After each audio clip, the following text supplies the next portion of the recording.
Teacher, Blues Master on the beat, Yellow Melon na hits. Hoza Nisa studio, hailani zoo. Kodwa jamba dwana okwe kangaroo. Ngikoke ila coast, hayi chaparu.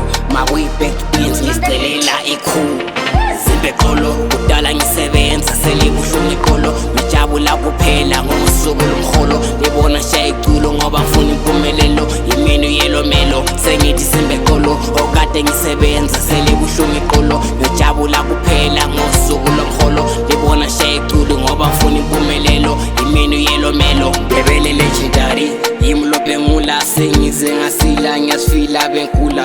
Silombongeni bengavala siyavula bengathula siyacula masithanda siyabadlula. I'm a hitter khona funa ngibe bro. Kumbila ngihlekela ntwana yami njengejoko. Ngidlela esinali ntwana ngehlisa ngekhoko. Lo blues lo dabiwa ntwana yami spray pop. Ngicabanga kudala mina ngisakhula hlala ngikhala mama yetithula nami kuzadlula. Ngicabanga kudala mina ngisakhula hlala ngikhala noma ngangekho bengitsha iskaf everyday bengidlisa lezinja it's okay bengijikela iskaf emabhini ngiphilela ukudobha emabhini. Mama, I'm very proud of you. May God bless you, Mom. I always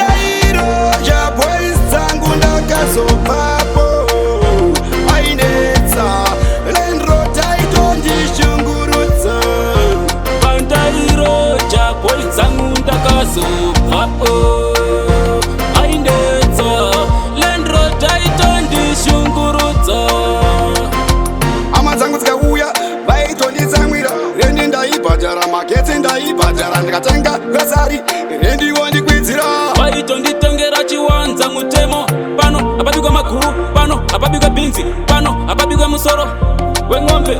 Hama dzangu vaisa tsida, mafurenzi angu vaisa mada. ndinoratsi wa musoro ndichifunga nyaya zemchoro. Ndinoratsi wa musoro ndichifunga nyaya zemchoro.